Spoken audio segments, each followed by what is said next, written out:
Jadi bukan Nabi Isa saja yang bisa menghidupkan orang mati, Nabi Muhammad juga bisa. Sudah mendengar cerita ini? Belum suah, ya kan? Kisah baru pulang dapat. Begitu pemaulidan cerita Nabi, jangan cerita nangarung ngidul apa-apakah na dikisahkan. Kisah ranjang nang laki bini dikisahkan apa-apa. Ceramah nang ndakaruan, nang porno-porno disambat-sambat. Maulidan kita berkisah Nabi Muhammad. Intinya sekali lagi, siapa yang di hatinya ada Nabi Muhammad, siapa yang bergembira dengan Nabi Muhammad, maka Allah Subhanahu wa ta'ala akan memberikan kegembiraan kepada dia. Semoga Allah menjadikan hati kita selalu bergembira dengan Nabi Muhammad. Amin Allahumma amin ya rabbal alamin. 9:30 kah atau jam 10 dah? 9:30.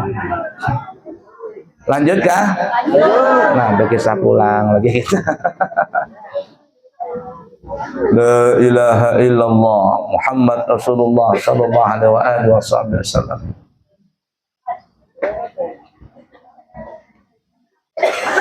Bapak Ibu para jemaah sekalian yang disayangi Allah dan dicintai Allah.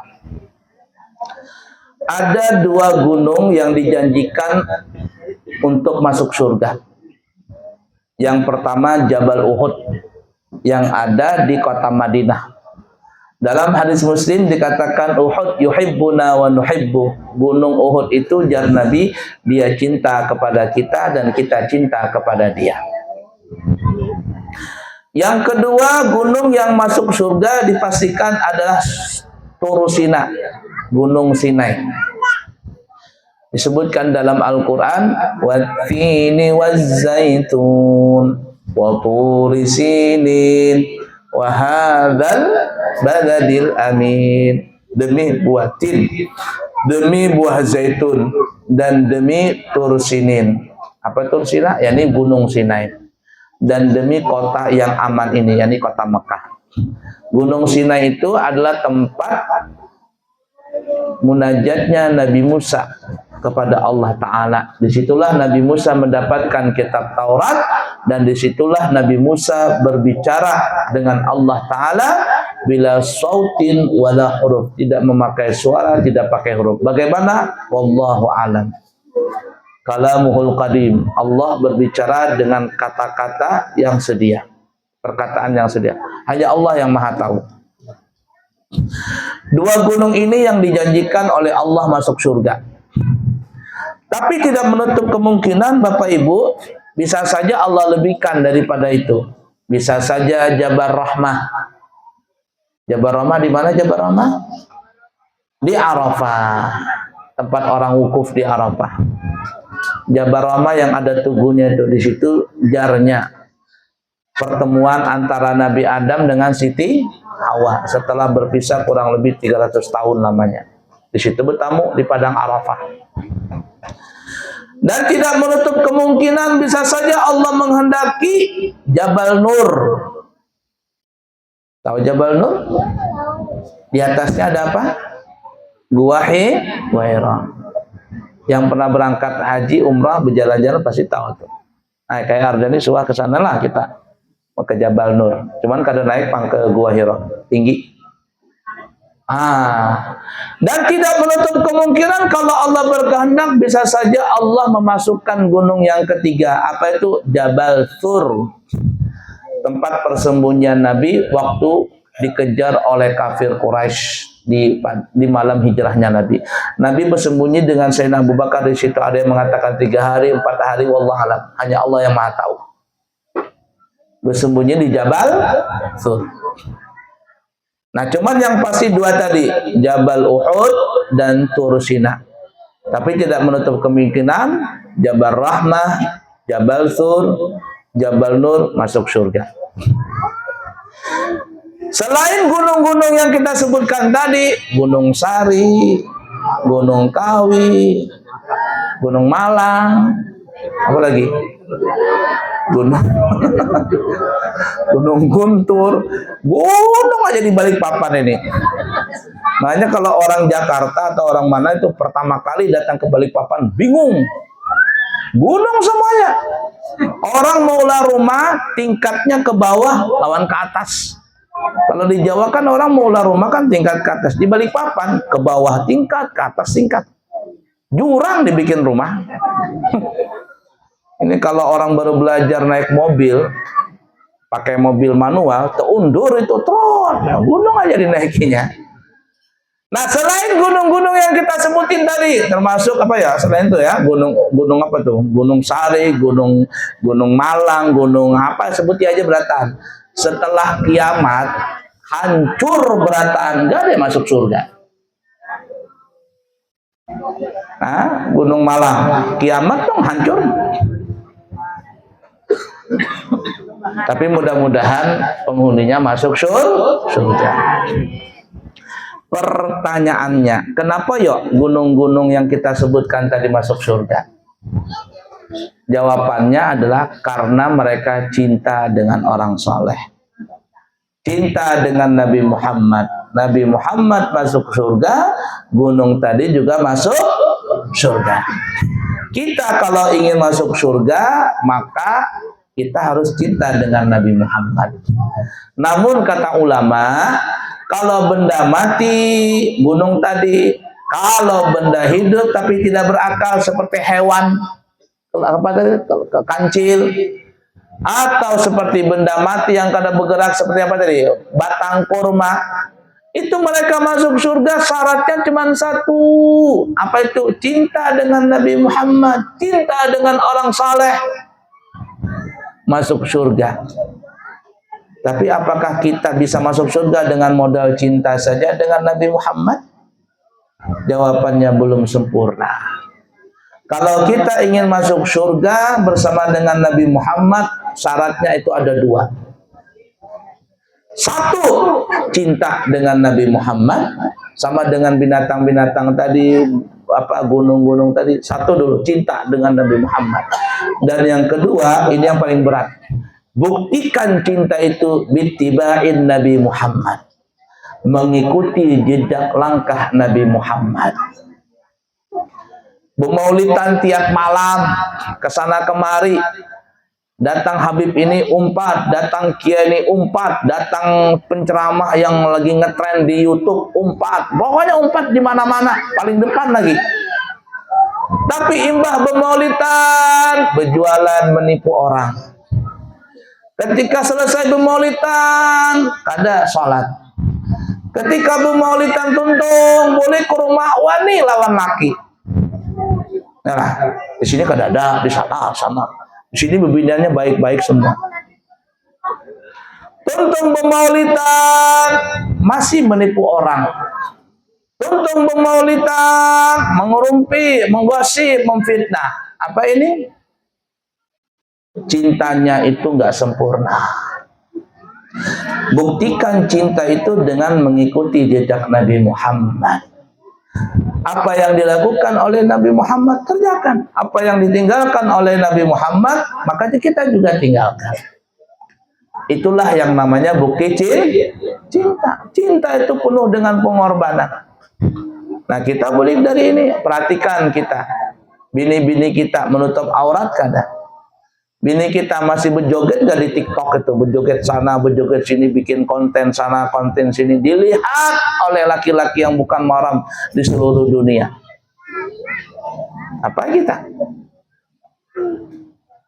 Jujur di dalam semua tindakan, berjualan jujur, berpandir jujur, di rumah tangga jujur, lawan bini jujur, bini lawan laki jujur, kan begitu tuh. Jangan berdusta. Karena kalau orang berdusta itu kada buntung. Taulah, Nabi Muhammad itu bisa sukses di dalam berdakwah dalam jangka cuman 23 tahun.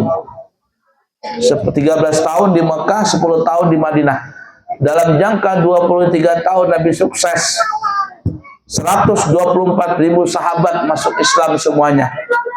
Sampai Islam itu berkembang dan akhirnya sampai ke kita di Balikpapan ini. Begitu banyak umat Islam. Apa yang menjadikan Nabi itu bisa sukses seperti itu? Modal utamanya adalah Nabi itu jujur. Bahkan di umur 30 tahunan Nabi sudah mendapatkan gelar namanya apa ya? Al-Amin. Apa arti Al-Amin? Dapat dipercaya. Pernah suatu ketika Nabi berdakwah nih, waktu masih di kota Mekah, di awal-awal berdakwah. Nabi berdakwah di depan orang-orang miskin. Kalau berdakwah depan orang kaya itu repot. Jadi yang pertama kali kan masuk Islam itu banyak kalangan hamba sahaya, orang-orang miskin. Jadi orang-orang miskin ini hamba saya dipanggil. Mungkin ada beberapa orang dari orang-orang kaya. Nabi undang, Nabi potong kambing, bikin roti, Nabi kasih makan semuanya. Perut mereka kenyang. Dan begitulah teknik dalam berdakwah.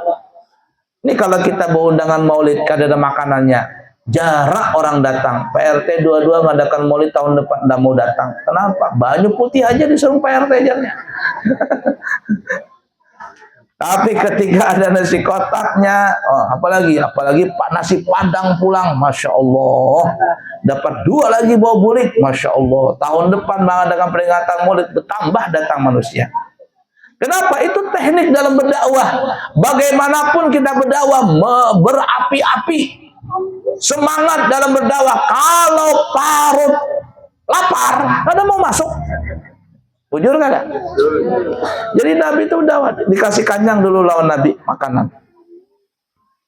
Setelah kanyang, baru Nabi berkata. Nah, kata Nabi, wahai sahabat-sahabat, wahai orang-orang kafir Quraisy. Jikalau nih ya, ada bujur itu ya. Artinya jikalau itu apa dah? Seandainya, jikalau, andai kata, umpama. Nah, lengkap benar tuh. Dan Nabi di belakang gunung ini kukatakan, seandainya, jikalau di belakang gunung ini ada musuh yang ingin menyerang kalian. Kada bujur kata Nabi, ini kupadakan ada musuh di belakang ini. Jikalau nih. Musuh yang hendak menyerang kalian, kalian percaya enggak? Kata mereka, ya Rasulullah, kami tidak pernah mendengar engkau berdusta. Walaupun itu main-main, engkau tidak pernah bermain-main dengan kata-kata. Apa yang engkau katakan itu adalah benar. Kata Nabi, ini seandainya. Kadang mereka berkata, karena ada istilah seandainya. Engkau tidak pernah mengatakan seandainya. Bahasa kita nih, saking percayanya nih orang-orang Quraisy dengan ucapan Nabi. Oh, kalian kalau begitu yakin ya dengan aku. Bahasa kitanya nih ya, yakin ya Rasulullah. 1000% kami yakin. Apa yang engkau ucapkan kami yakin. Nah, sudah masuk nih 1-0 nih. Lalu Nabi berkata, wahai orang-orang Quraisy, kalau memang kalian yakin dengan apa yang kuucapkan, ketahuilah. Aku ini seorang nabi, aku ini seorang rasul utusan Allah. Mengajak kalian untuk masuk ke agama Islam. Apa yang terjadi? Orang-orang yang miskin, orang-orang budak hamba saya, mereka percaya. Tapi orang-orang kaya yang mereka tadi katanya percaya dengan Nabi Muhammad, apa mereka bilang? Kalau urusan yang seperti itu, kami nggak percaya katanya. Kan aneh kata Nabi. Kukatakan seandainya di belakang gunung ada musuh, kalian percaya. Padahal seandainya. Tapi aku katakan aku seorang nabi dan rasul, kalian tidak percaya. Padahal aku seorang nabi dan rasul, kata Nabi. Kenapa kalian ini? Nabi pun berlapang dada saja. Kenapa? Karena memang hidayah itu datangnya dari Allah. Tapi apa yang terjadi? Tahun ke-8 Hijriah. Kota Mekah direbut kembali oleh Nabi kita Muhammad sallallahu alaihi wasallam yang dulunya mereka tidak beragama Islam. Akhirnya wa ra'aitan nasa yadkhuluna fi dinillahi afwaja. Engkau melihat wahai Nabi Muhammad, manusia-manusia orang-orang Mekah ini dan sekitarnya masuk Islam dengan cara berbondong-bondong. Kenapa mereka seperti itu masuk Islam? Karena mereka melihat akhlak Nabi, yaitu yang sangat jujur, yang sangat dipercaya. Nah, oleh karena itu Bapak Ibu, terakhir ya, ambil salah satu manfaat ini. Ambil akhlak Nabi ini, kita mesti jujur. Jujur dalam ucapan, tingkah laku, dimanapun kita berada. berlatihlah untuk jujur. Walaupun jujur itu jar orang sekarang pahit benar. Orang lebih percaya dengan berita bohong daripada berita jujur. Bahkan di akhir zaman, pemimpin pembohong itu malah dijadikan pemimpin. Tapi pemimpin yang jujur malah tidak dipercaya. Akhir zaman sudah seperti itu. Tapi kita tetap berjalan dengan kejujuran, karena jujur itu pasti membawa keberuntungan. Cerita yang terakhir, tapi ini bukan cerita Nabi, cerita lucu aja. Ada seorang pemuda, Bapak Ibu, dia hidup sebatang kara, kerjaan dia mencari kayu bakar di hutan. Tinggal di pinggir hutan, dan hartanya satu-satunya hanyalah sebuah kampak yang tuha. Itulah sebagai alat untuk mencari kayu bakar. Suatu hari sang pemuda ini mencari kayu bakar di tengah hutan, di pinggiran sungai.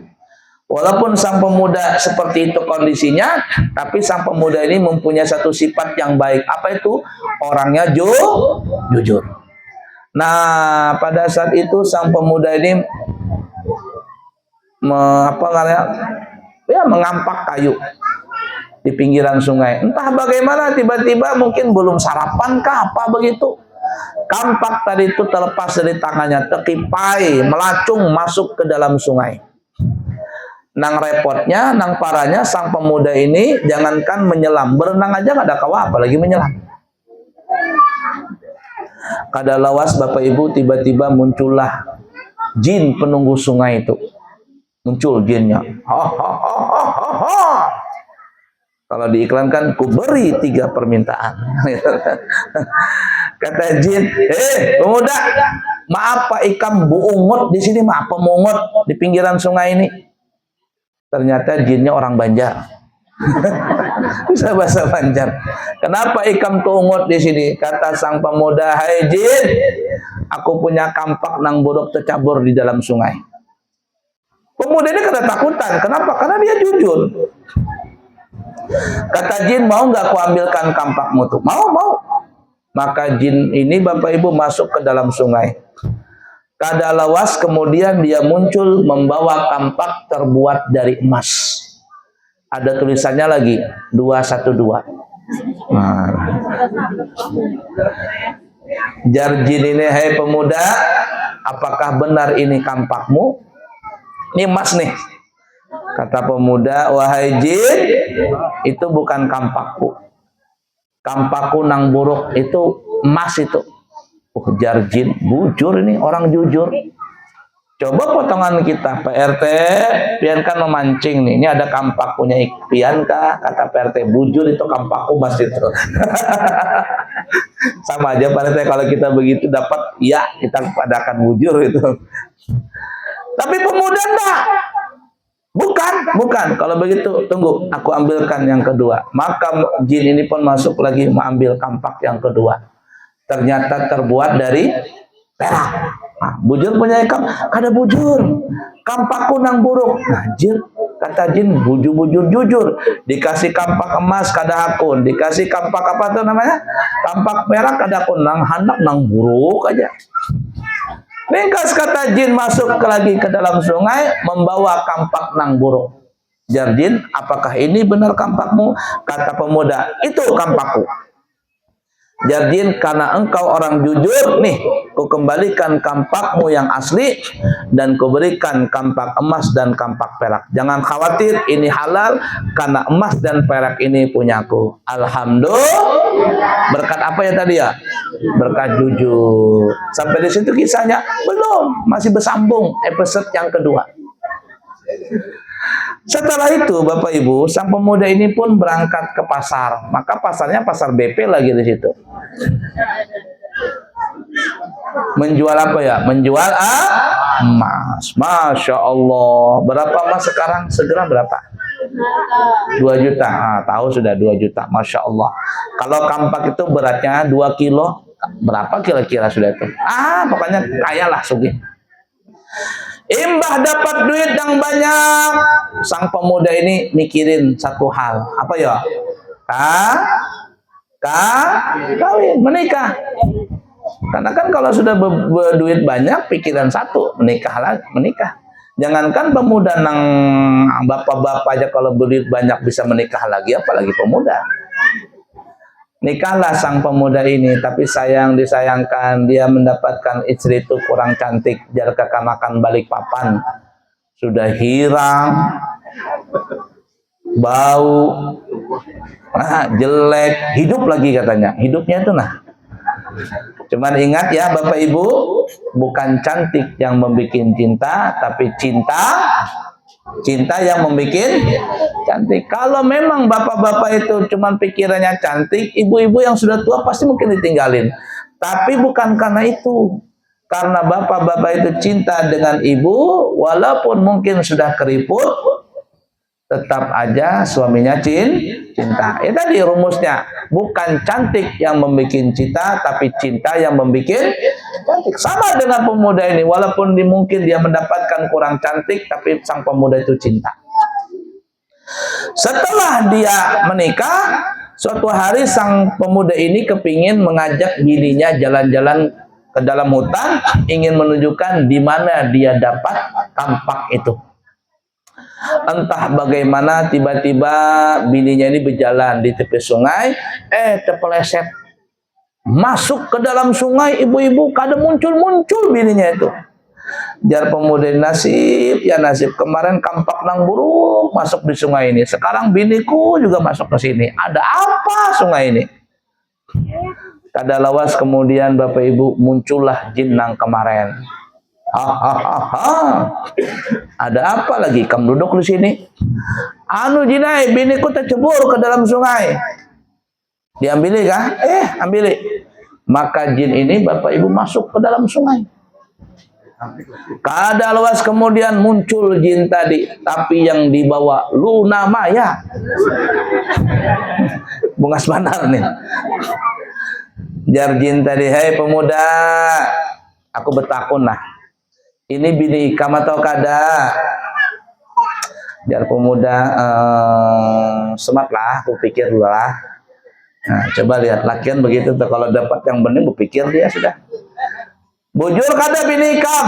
Semat aku berpikir dulu. Bujur kadalah biniku lah. Bujur jinai, itu biniku. Jin ini pun langsung berkata, kenapa ikam berdusta? Kemarin kampak emas, kampak perak, ikam jujur, tapi giliran bebinian nang bungas, nang glowing ini, ikam kada jujur, lupa lawan bini ikam nang asli. Kata pemuda ini, mohon maaf jin, jangan suudzon dulu, tanya dulu, kenapa aku ini bisa berdusta? Kenapa? Kata pemuda ini, mohon maaf jin, sebenarnya itu aku kepingin jujur. Terus, cuman aku takut kalau aku jujur kasusnya kayak kampak. Paham lah? Muncul pertama Luna Maya, bukan. Yang kedua Ayu Ting Ting. Aku hafal itu, coba bebiniannya artis tuh. Nang ketiga hanya nang asik, karena ikam jujur, aku berikan tiga-tiganya. Jin, jangankan tiga, satu aja kada habis, apalagi tiga. Satu aja repot, apalagi tiga. Oh, kata jin, masuk juga argumenmu ini. Kata jin tadi, hei pemuda, sebenarnya ini istrimu. Karena engkau jujur, maka istrimu yang tadi kurang cantik, dengan berkat kejujuranmu Allah jadikan istrimu cantik. Alhamdulillah. Berkat apa ya? Jujur. Jadi pesannya bapak-bapak semua, kalau punya istri kurang cantik, ceburin aja ke sungai. Ada yang nurutin, ya bang, dah parah banget. Baiklah ya. Nah, kiranya cukup sekian dulu. Kita pulang dari tempat ini. Ayo kita perbaiki, kita punya akhlak, kita perbaiki, kita punya ibadah. Anak kita, istri kita yang belum pakai jilbab, ayo pakai jilbab. Kita yang belum sholat, ayo kita sholat. Didik anak kita semuanya dalam kebaikan. Ku anfusakum wa ahlikum nara. Jagalah dirimu dan keluargamu dari api neraka.